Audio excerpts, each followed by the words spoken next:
Hello and welcome back to another episode of the podcast Wild, Wise and Whole. Thank you for joining me again. So this episode is going to be a really nice episode actually. I'm going to be sharing some reflections that I have from the last year. Obviously I stepped into doing a lot of my own, trauma healing work, a lot of somatic work, a lot of embodiment work, a lot of nervous system work, and that kind of came as a result of two quite significant experiences that I had, and one of those was quite traumatic for my body, and it just really opened the gateway into this work and the woman I've become, and all of these, and the practitioner I've become, like all of these amazing things that I'm kind of like landing in my life now have definitely been a result of those choices and those actions that I made last year, and how I chose to show up kind of like in the aftermath of those experiences that I had. So I just thought I would share some reflections and share some things that I wish like Lydia in 2024 knew. And also for anyone listening to this, like if you've experienced something that's difficult or even traumatic, it's like you may listen to this podcast episode and actually it might just give you like some hope for like what's on the other side, if you're still in like the thick of things, or you're still struggling, or even if like you haven't yet quite stepped into receiving support around like those things that you're suppressing, or those things that like you need support for. Like maybe you're noticing the patterns, the way that they block you, the fact that you suppress everything. Like this podcast may serve as like just like a hug, and just like a gentle tap on the back that it's okay to move through the things that you're experiencing. Like it might feel scary now, but like if you move through it, it's almost like a credit to what could be waiting for you on the other side of doing, the work that you potentially need to do, or you want to do, but that you're avoiding or you're putting off. So yes, it just feels really nice. And I recently had, on the 24th of December, my 1 year, you could call it anniversary, but I don't really like that word, but I guess it is. I had the 1 year anniversary of my traumatic experience. And for me, that week leading up to the Friday was it was just like a reconfirmation of like the body really does keep the score. And it's interesting because even though I've spent so long like processing and like being in therapy and somatically moving through these things and working on my nervous system to get back to a space that feels safe in my body, like I was so intrigued to just sit with the way that the imprint of that trauma was showing up in my body. And thank God I was, one, self-aware enough to notice that, but then two, had like resources in place to be able to like help me with those couple of days, because I think if you're not aware of that, like it must be so difficult. And even like for me, who's been doing so much consistent work, for it to still come up the way that it did was like, it was just wild to notice, to be honest, like how much my body just like flared up, and how much my body was really like, it really knew that the anniversary was coming. So I felt absolutely fine. And then I think it was on like the Monday I woke up and I just started to notice like these subtle symptoms start to arise. Like I didn't want to get out of bed. I noticed I was quite like shut down. I didn't have like the same level of capacity, but it didn't really feel like very noticeable on the Monday. And then by the time the Tuesday rolled around and I woke up, I was like, I just wanted to stay in bed hidden with like a hoodie on under the quilt, and I didn't want to get out of bed, and I didn't want to do anything, and I was very, very like in my shutdown in my nervous system. And I noticed I was zoning out a lot more. I noticed I was actively like choosing to distance myself from practices that I knew would have made me feel good, because it just felt overwhelming, like it felt, I just had this sense that what I was feeling, if I dropped into it and I sat with it, like I knew it was going to overwhelm me. And it was just like this felt sense in my body, like I could almost feel the energy like stuck in my chest and my throat, like it wanted to come out, like I could feel it in my body, but then I was zoning out a lot more because I didn't really want to be with it, and I was like, this is so fascinating. And then I think I woke up on like the Wednesday, yeah, it must have been the Wednesday, and I was just flooded with inflammation. Like my knees were sore, my ankles were sore, my toes were swollen, my pelvis was uncomfortable, my lower back was aching. I felt like completely out of alignment with my pelvis,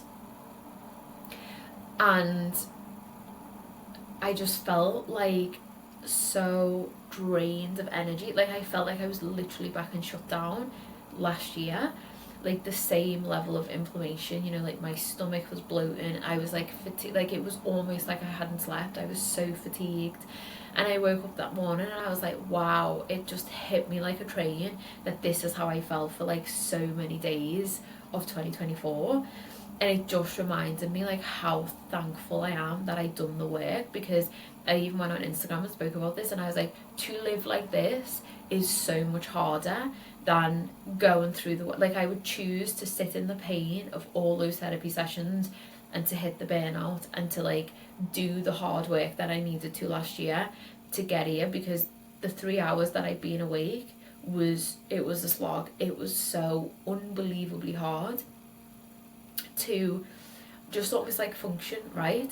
And I also noticed in my sleep that night that I was tense in my jaw, my shoulders were really raised, like I had my hands in fists, and these were just all signs that there was stress in my system, right? Like the cortisol was flooding again, the adrenaline was flooding again. So like even when I'm getting sleep, because I was so like active with that cortisol in my body and that stress hormone, which an indicator that I was clenching my jaw and I was waking up with jaw ache, my shoulders were up, I kind of come out my sleep enough to notice that. That was an indication that even in the night I'm not getting the rest and recharge that I need, because there's something like actively going on in my nervous system. So then when you wake up in the morning, this is why you have fatigue when you're dysregulated, because you're not getting the rest that you need, because under the surface there's still that stress hormone that's kind of flushing your body. And your body knows that, right? Like it's not like it completely turns off when you go to sleep. Your nervous system is still active when you go to sleep, and your body is still active when you go to sleep. So that was like fascinating. When I woke up on the Wednesday, I was like, oh my god, like it knows, like my body remembers, and it knows that this anniversary is coming up. And then what was so interesting is like on the Friday when the anniversary actually was, I felt okay. Like I just felt like it was the build up and like the anticipation that was making my body quite dysregulated, and I knew I was dysregulated, you know, and I knew I was like distancing myself from practices. But thank God I had that therapy session with Matt on Friday, so I'd already put things in place for that Friday in terms of support. So again, I think this is something really nice when you do this work, is like you're able to really be there for yourself, because you're able to put things in place that you know are going to be resourceful for your body, for your heart, you know, for your nervous system. So I had a session with Matt, turned out to be an incredible session, like profound session. Even after the year, right, like even after the year of having consistent bi-weekly sessions, it still amazes me that I can go into a session and I can have the sessions that I do and I can come out feeling the way that I do. And again, I just think like testament to this work and like the layers of self that just continue to unfold. And also when you choose to do like deeper long-term work with someone, like when you build that relationship with the practitioner, but also when you build the relationship with the modality that you're using. So, you know, the trauma release breathwork that I'm trained in, and that's what Matt uses with me. So I go in and have those trauma release breathwork sessions, and I have been doing now for over a year, consistently. And it still amazes me that shifts occur. It still amazes me that I am presented with versions of myself that I never even knew were there. It still amazes me that I can tap into and access energy that feels like I could move mountains in my body with it. Like it's it's wild. But that turned out to be like such a deeply powerful session, like so much permission and so much like, oh, me and Matt just had this really beautiful moment. I was talking about actually how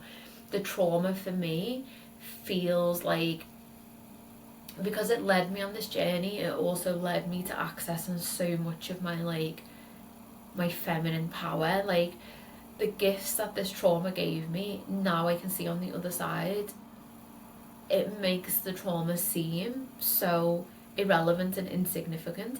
And I know that's not the case for anyone, so that everyone, sorry, so that's why I do just want to premise and say, like, you don't have to find a silver lining in your trauma. You don't have to feel like there's gifts that you received in your trauma or an experience that was difficult for you, right?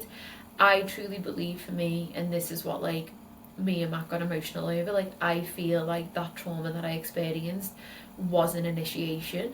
I feel like I had to experience that in order to become the woman who I am now. And I feel like I had to go to the depths of myself last year and continue to show up in order to be and become this woman that I'm becoming now. And when I was just like in session with Matt, I said to him, like, I almost feel like if I am to step in and own the power that I feel after that experience, like that scares me, because it feels like the world becomes limitless, right? And I think when you have so much like safety in yourself, in your body, in your life, like it's like this unwavering like faith, right?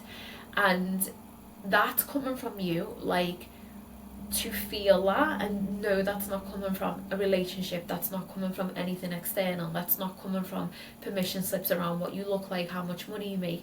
When you feel that in your like in your human body, when you feel that energy, it almost takes your breath away. And it is scary because I personally feel like anything I want to do, I can fucking do it.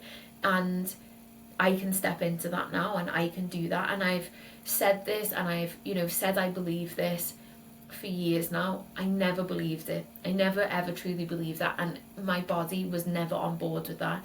Now my body's on board with that. Like, I feel the rush of energy right now as I'm doing this podcast recording. Like, I feel it in my chest. And it makes me want to take a breath, because it's like, it's phenomenal. Like, it's phenomenal to feel that level of like safety and to feel that level of self-acceptance and to feel that level of like power. And I think also the other thing linking to like that felt scary about the power is the impact. So how visible I can become and what I can do with this work and where I can go with this work and the women that I can help, like that, for an instant it felt scary, right? Because it's like, you're looking at yourself in the mirror and like, it's like, how much can you hold? Like, who is it that you want to become? Like, do you want to follow the threads of what you've awakened, and do you truly want to step in and own the sheer level of power that you have? And it's so interesting because throughout last year, Matt would always say to me, like, you're so powerful, like all of these things, and you don't believe it, like, or I never believed it. And I was like, right, I know there's a part of me that's powerful. And then again, it's like that question of like, what does that even mean when we think about our feminine power, right? And it can mean different things to different people. But for me, for sure, I was like, what does that mean for me to be a powerful woman? Because I already felt like in many ways I was powerful, but fuck, I wasn't. I really wasn't. I was playing small in so many ways. I was self-abandoning, I was self-sacrificing, like I was powerful in like bits and bobs in certain ways, but like I did not access or own my power at all, because I wasn't truly connected to my body and I wasn't truly connected to myself. And that for me feels and felt like the gateway into really, really feeling my true feminine power. And I definitely feel like the Kundalini energy awakening also has like awakened this other like Shakti energy in me, like this sensual, like sexual energy, and I think to own your sexual energy as a woman is fucking powerful, to like, because you also like let go of not just the cage that you have for yourself, right, but like you also let go of the cage that society has put you in. Like you let go of the patriarchy in many, many ways. You let go of how society tells you should be. You let go of all of these kinds of spoken and unspoken conditions that are on us as women. And for you to feel, or for me personally to feel like I have that level of like control and freedom in my life, that was scary and confronting to sit with. And I kind of was just like talking through these things in session, and I said like, I feel like there's a part of me that is scared to own my power. And I feel like when I think about owning that, it makes the trauma so fucking insignificant. It makes everything I experienced for those years insignificant. It makes what happened to me last January so insignificant. Like I don't give a fuck about it. And I just like opened my eyes, and Matt was like really emotional, and he was like, oh my god, like you've got it, like this is an initiation for you. And like we just both like we had this lovely hug, and he was like, Lydia, I'm so proud of you and I'm so happy to witness you in this. And instantly like my whole body started coming alive, like from my spine, like the energy started moving up my body, right? And I was like, I'm gonna own all of this. And I think I had to like work through that block, because when I went to the session last week with Matt, like I was still holding on to a lot of shame around decisions and actions and the way that I behaved after what happened to me, and it didn't fit the narrative that I had in my head or society tells you that it should be, you know, when you experience something that's traumatic. But obviously there's so many complexities to my story, which I've spent, you know, a year in therapy unraveling and talking about, and getting to this point where I can let go of my shame. And it was just so interesting to literally, as soon as I had that acknowledgement that like I'm in an initiation and my body awakened, I was like, the shame is gone. Like I don't feel the shame. And I said to Matt, because no one can shame me.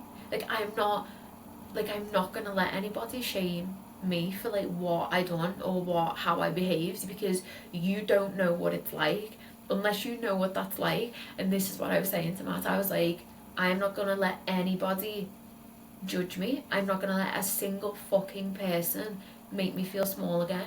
I'm not gonna let anybody make me feel shameful. And these are most importantly like myself, right? Like I am not going to shame myself for what unfolded last year. And I cannot tell you how that felt in my body to kind of like let go of that, but like feel like I was letting go of that, because I was just like, everything had to unfold the way it had to unfold to get me here. So it almost became like a further journey and initiation that I had to go on after these significant events occurred, to work on the deepest core wounds that I had. And I didn't know that I had them obviously until that trauma happened to me. And I had to battle against myself every single day in 2024 to break these like ingrained cycles and patterns that I had, you know, relating to like little Lydia and relating to like teenage self. And honestly the shit I've moved through last year is fucking wild, and hopefully someday, you know, I'll be able to talk about it, and I'll feel comfortable to talk about it, because there's so much that I hold space for in other women and in client sessions that I have, and I'm like, I know, because I've been through it. And so many women are like, wow, I never knew that. And I'm like, well, of course you never, right? But I feel like there's a shackle of shame that keeps us so small, and a lot of the time that's like self-shame. And I feel like since that session I have been a totally different woman. I have owned and I have taken up all of my power.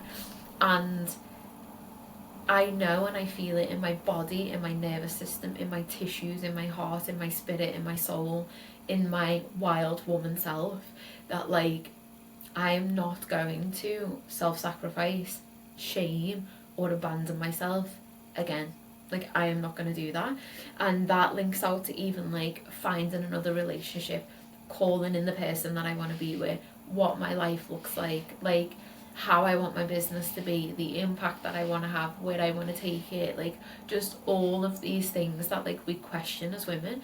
And we can question as women, especially as we transition into our 30s, we can almost feel like in some way we have to self-sacrifice because we're on a timer, but the reality is you don't.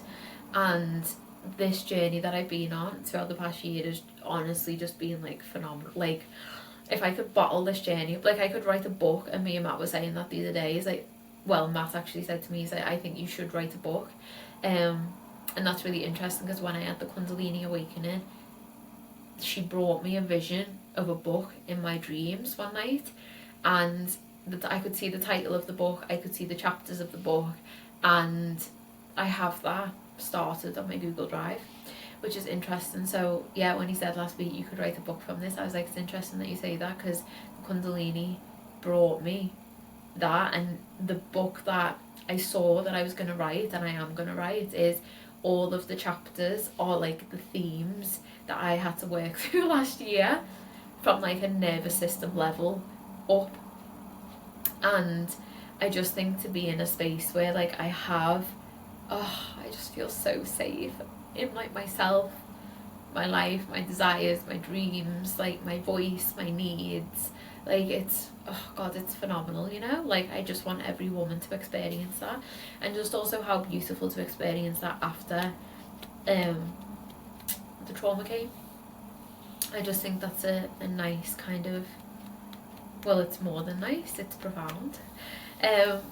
So yeah, so I'm gonna jump into like 3 of the biggest reflections that I have from the last year.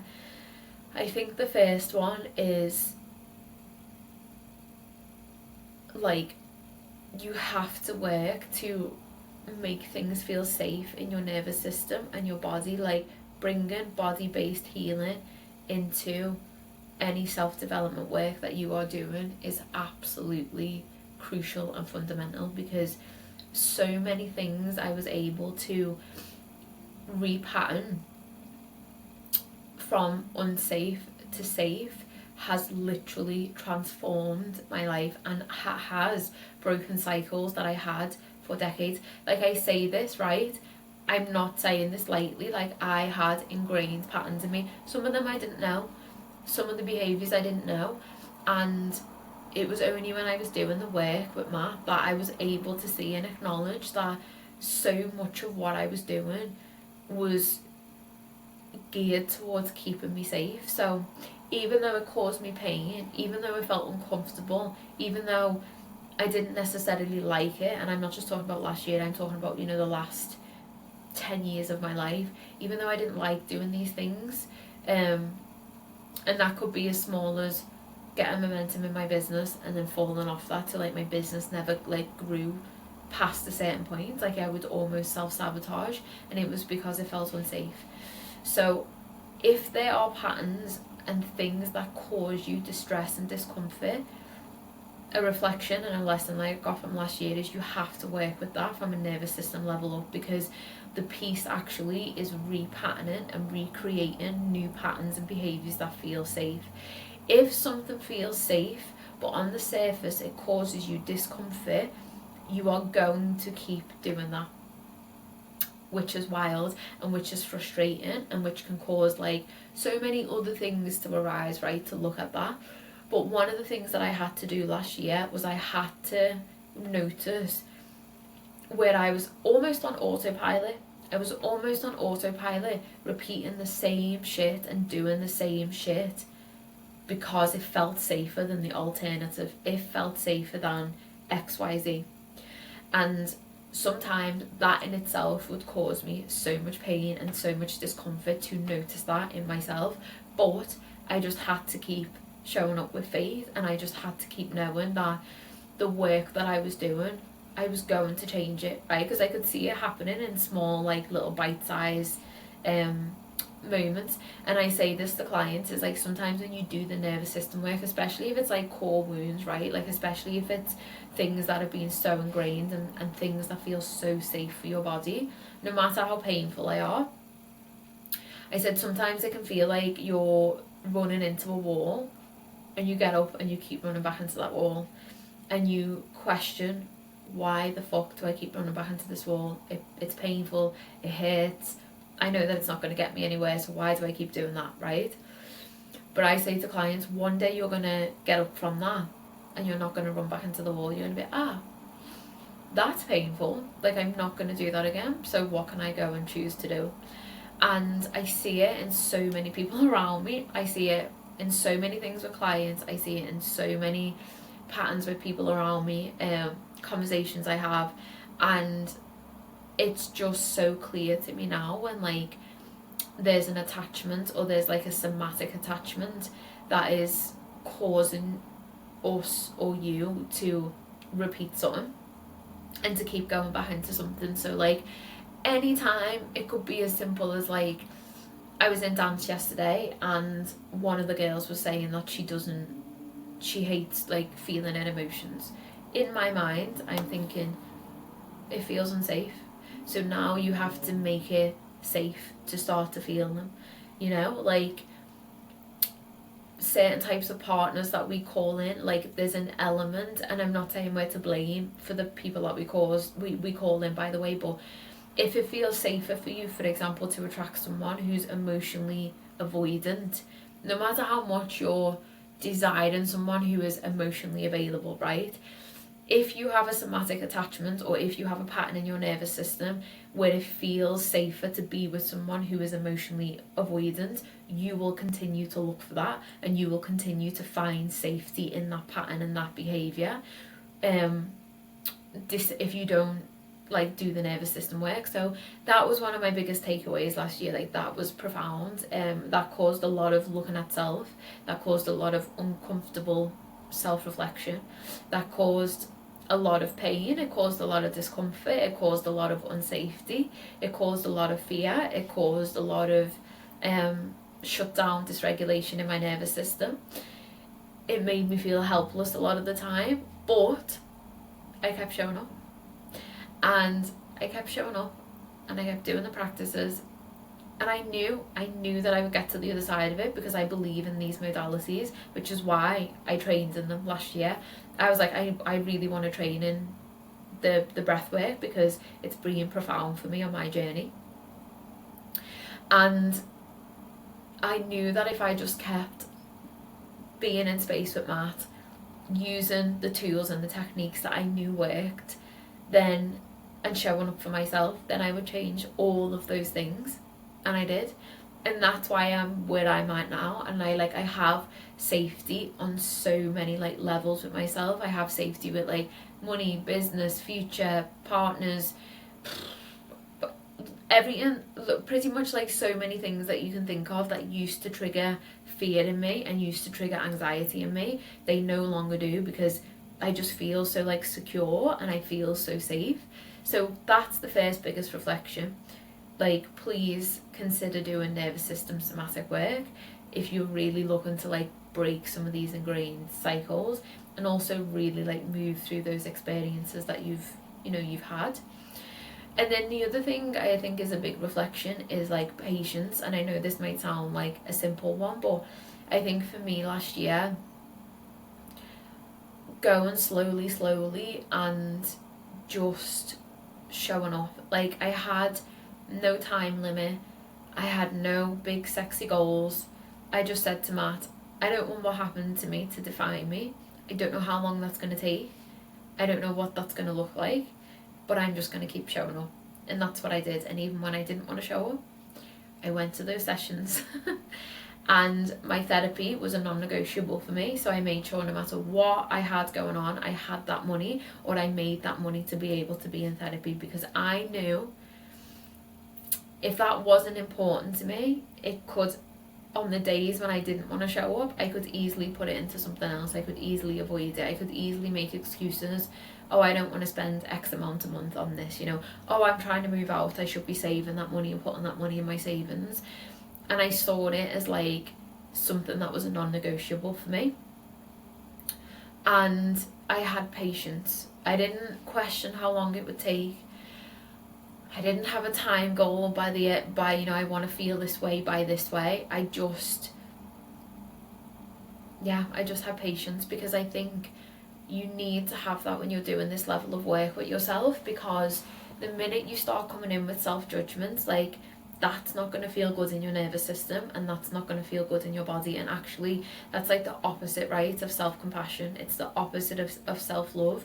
And I also feel like sometimes it's so much easier for us to stay in the victim mentality, and essentially that is also being in a shutdown space in our nervous system. Like, it's so easy to let the things that happen to us make up and determine who we become. And I knew if I didn't get into sessions with Matt, I knew that trauma would be like the epicenter of who I was in my life, and I just build myself back up around that. Like, I knew if I didn't face it, I might get, quote unquote, I might be fine in a couple of months, but I wouldn't have been fine. I would have just built Lydia back up around this big, like, solid mass of emotions and disconnection and trauma and everything that happened to me. So that's why I made the decision, because I also know after we experience things from a nervous system level, it can be like, well, I don't really feel ready to go into that, or I actually don't, like, now's not the time for me to go into that. So we can like really make these excuses, but then also we can become quite stuck in like, this happened to me, so this is why I feel this way, and we can almost feel like helpless to change in that. And again, that's very shut down in your nervous system, right? But I knew that I didn't want that to define me. I knew I don't want my heart to be closed over. I don't want to be like, I hate men. I don't want to be walking around with the weight of this experience in my body and in my heart and in my soul forever. So like, that's one of the other reasons why I was just like, I showed up for myself and I was patient with myself, because there's power and there's choice and there's hope that comes when you step into like difficult work, right? When you step into being like, I'm gonna rediscover who I am again after I've experienced something difficult, and to not let, and that, you know, even if that's like grief of a parent or grief of like a loved one, right? Like, I see it with my family members, how they've changed since my nana passed, and how that grief has almost like taken so much away from them that they almost like justify that. And I'm just like, but you're losing so much and you actually don't have to. Like, your grief doesn't mean that you have to become completely closed off and bitter. Like, losing my nan doesn't mean that Christmas has to completely fall apart and everybody hates it. But I also know everyone's on their own journeys, right?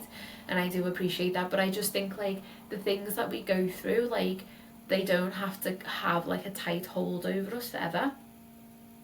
And this also is why it's really important to find practitioners who understand this work and understand that like slowly is super important, because at no point last year was about going hard or fast, because it's important to acknowledge all the phases of moving through something. It's so important to acknowledge the pain, the fear, the discomfort, the avoidance, the wanting to run away and hide. And this is what is like so profound about the work that myself and Matt done. And also now when I because that was such like a mentorship for me as well, so now when I work with clients, I'm like, we bring in all these parts of self, but at the core of that, what we're also connecting you back to is like your womanness, right? Like the adult woman version of you who's able to be there and tend to all these parts. It's like part work, if you've ever heard of that. And part work is so profound in trauma healing, and it's so profound, I think, in any healing work. So that even when I was bringing like the fear and the sadness in, or, you know, even when I felt like completely and utterly burnt out and like I'd had enough, I was able, even if it was like 5% of me, I was able to connect to like that Lydia, that woman, and I was able to just like give myself what I needed in that moment. And even if I didn't know what that was, you know, I had kind of sessions with Matt, I had monthly massages, I had snugs off Ceci, like I knew the things that even if I was like, right, okay, I feel so overwhelmed, I don't actually know in this moment what I need, but I'm self-aware enough to know that this and this makes me feel better on the whole. So I think like patience is so important, because we also live in an Instagram world where it's like everything is hard and fast, and it's like heal your trauma in like 2 days, or like go to this breath work and like go into catharsis and come out your body and have almost like this psychedelic experience where you're completely just kind of like, yeah, disconnected from yourself. And I think actually what was profound for me was like being able to be beside myself in the whole of that process last year, and like being able to just like really meet these uncomfortable like shadow parts of me and integrate them, and then also to be seen in them, right? Like that's the other thing, is like if I was getting impatient and I was trying to like push past the moments that I only got from the slowness and the patience and the presence and the relationship that we formed, it's like I know for a fact I wouldn't be who I am now, because to be seen in my shadow part and to see myself, but to also be really seen by Matt in that, and to take that into session and be that vulnerable, is like, it's hard, but it like teaches you so much. And yeah, that's like, I love all parts of me now, like even, you know, the parts of me last year who at times I was like, what are you fucking doing? Like I look back now and I'm just like I love you so much, and like I'm gonna bring you at, like I acknowledge you, and like you're as much a part of the process as like the powerful me is now, you know, like you helped me become the woman that I am. And I think that's so big as well for like releasing shame and just like self-love for yourself, right? Is like even loving the parts of you that are just like, ugh, like the fear. But I think I really felt that on like a somatic level last year. I think I'd done that before, but I think obviously because I was utterly cracked open last year, I really had to face that on like a deeper level. And I'm like, okay, this is what it feels like to really acknowledge all of your parts, and you know, to try to be loving towards those parts, even if in the moment it feels really shameful or it feels really uncomfortable to like acknowledge that part of self. So I think that was my other biggest reflection, is like the shame, the patience piece, and how important that is in healing work. And then I think one of the other things as well is just like building the capacity to step into the void. Again, everything I'm talking about wouldn't have been possible without nervous system work, somatic work, like, so the undertones of all of this is like doing that work, but these are just like the gifts that they've like given me. So if I could tell Lydia last year, you know, this is what I would be saying, is like that courage to step into the unknown, because how I feel now is like I feel so happy and so content, and like even on days where it's not quote unquote a happy day, even if I feel, I don't know, just a bit meh, or you know, like I am having a day where I'm like, I wish I had a partner and I wish I had someone I could be with, for example, I'm just like really okay with that, you know, and like I'm just really content. Like it doesn't have to be either or, like it can be an and in the middle of that, you know, like I'm so happy being single, and I would really love to have, like I'm so ready to have that safe masculine man in my life who like respects me and loves me and makes me feel safe. Like I'm so ready for that, like I feel it in my body, but I'm also so happy being single, right? So like you see, you get to hold the duality almost. So I think, yeah, that was a lesson for me last year, is like just finding the faith to just keep going and stepping into the void. And when that feels like, we can talk about that, right? But when, and it kind of links to the first one, when that feels unsafe in your body, its primal instincts kick in, and you are going to do fucking everything to run away from that. Everything. And it is going to feel so unsafe. Last year, it felt so unsafe for me. I remember I got the keys to this flat and I sat here and I felt sad. I felt so sad. And I felt scared as shit. I was like, I'm living on my own. I don't want to live on my own. I've never lived like on my own before, and this feels terrifying for me, and this doesn't feel like a thing that I actually want to celebrate. That didn't last long, thankfully, but it was stepping into the unknown, right? And last year, because the rate at which I was growing and evolving, it was like one shit, like boom, boom, boom, like one thing after another was shifting, like my career, who I was as a woman, like the whole piece around the breakup, like the trauma, like everything was just one thing after another. And I also realised as well, there was so much stuff I hadn't processed from like the years before that, so it was all hitting me at once. And then as it was hitting me and as I was working through it, it was like all coming up in my nervous system, how unsafe it felt, all kind of like in my body somatically, like all of these parts being triggered and activated. Like it was fucking intense at times, just kind of like the involvement. But I think this again is why it feels like an initiation for me, because like the unfolding was just like, and the breadcrumbs and the synchronicities and how like held I was like by like the universe, like just the feeling that I had, that it was just so much bigger than me. I've never felt that, even though it was so painful, I've never felt flow like it before in my life from last year. And I think that just goes to show that like I made the decisions I was making were the right decisions for me, no matter how scary they felt. And I think it's that's my, linking it back to my third reflection, is when you feel like something, you're stepping into the void of the unknown, right? It's like, please just keep going with that, because if you're doing the right level of work, when you're stepping into the unknown, you should also be creating new anchors of safety in your nervous system.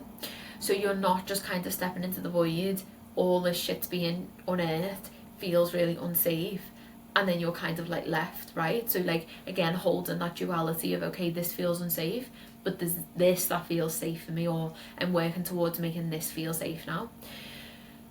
So that unknown that you're stepping into, like somatically, nervous system level, it's really unsafe. But I just want to say, it's like, if you're feeling like whatever you're doing right now, it's causing you suffering, please do not give up on taking action or making decisions to change your reality, because you have the capacity to do that. Like I promise you, you have the capacity to do that. If you're in a relationship now and you feel like someone's not meeting your needs, they make you feel like shit, they're disrespecting you, you know, they're not treating you the way that you want to be treated, I know it can be terrifying at the thought of leaving that. I know, because I hear so many women say it in sessions with me, I feel like I'm never going to find anyone. I spent last year being terrified that I was never going to find anybody, because I had been made to believe that I was too much all of the time. And I just think, like, thank fuck, whatever strength I found at various points, like thank God I found that, because the way life has met me in making that decision and those decisions, and even last year to keep going, has been profound. And often we don't know what's going to be on the other side of making these decisions. So again, using the example, if it is that relationship, or if it's a job, or even if it's where you live, or how you feel about yourself, or trauma you've experienced, or how you're behaving, how you're acting, how you feel, just things that you notice, whatever it is. I just used the relationship as an example. Whatever it is, know that you have the power to change that, And if you are unhappy, changing that, whatever you're unhappy with, life will meet you and support you on the other side of it, and you will find peace and happiness in the smallest of things that make you wonder why the fuck you stayed suffering for so long. Like, honestly, when you do this work and you really start to get this relationship with yourself, like today for example, I have had a phenomenal day. I've woke up, I've gone to dance, I've been around women, I then decided to walk home, I got myself a chocolate croissant, a coffee, I strolled back home from Liverpool, I found a little market, I got some homemade chicken dumplings, I got some goat curry. I've never had goat curry in my life, but like this little market, I just stumbled upon it, and I would never have found that if I never walked home. And these local people, like these lovely local people who have different experiences and different cultures to me, I just prepared this food, this homemade food, and cooked it and were selling it, and I was like, oh my, yes, I want to buy it. Like honestly, I could have cried, and I was just in the sunshine, walking back home with my stupid silly little dumplings in my hand with garlic soya sauce on them, and I was smiling like I just won the lottery. And I was like, this level of happiness I struggled to find. Like, I thought I was happy, no, this is happiness, like what I feel now, the level of like inner peace that I feel, because I don't low level feel unsafe for anyone. I've not self-abandoned, I'm not kind of keeping my mouth shut, I am not self-sacrificing, I'm not any, and you fill that in with you, right? Like, I'm not, I don't know, getting up and going to work and hating it, whatever it might be for you. And this peace, fucking priceless. And I know that this peace that I feel now, no one is disturbing that. Like, it's not even peace, right? It's like safety and security. Nobody's disturbing that. So this is something I was speaking about with Matt. It's like, when you get to the other side and you've done the work for yourself and you really know what you want and you want your life to look like, and you believe that your life can look like that, then you want to bring someone in, or you want to bring like a job in, or you want to make moves that are going to support where you're at, right? And that's how I feel right now. So like, I'm so happy in the sunshine, walking through the park with my dumplings and my homemade curried goat in my bag. Like, there's nothing else today that I need. No, and I'm coming back home to my space. I'm going to put my heating on. I've got my cat, like who I love more than anything in the world. I've got a crisp glass of Savion in the fridge, cooling off. Like, tell me that's not 10 out of 10. Like, peace and happiness and security, right? There's money in the bank, there's food in my fridge, and I've done all that for me. And also, I've not done that from a place of struggle, hustle, complete fucking stress, burnout. Like, I've done that from a space of like really, really doing the work to create this life that feels so loving for me. Like, I'm not coming home to a scenario where like I don't feel like I can be myself, or I just don't feel like I can say what I need to say, or just any of that shit, you know? Like, it's so profound. So that is my third lesson. Like, just please do not give up faith and hope, to know that if you are suffering now, like, you don't have to stay where you are. Like, and when you make that decision to move through that, it's worth it. Honestly, it's so worth it. And there's going to be things that you can't even imagine that are going to make your heart crack open with gratitude, like today for example. Like, I could never think that homemade dumplings that I got in a street in the middle of Toxteth would give me a sense that I just won £1 million and be that like happy and content.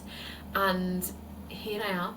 Like, so that's my third lesson, or my third reflection. And I think if Lydia in 2024 knew that, like, that would just give her so much ease and give her so much permission to not resist as much what was unfolding and the way that life was taking her. And yeah, just give it a little bit more faith that like it's going to be better, and you just need to get to the other side of it to realise how unhappy you were and how much you were suffering and how much you were self-sacrificing.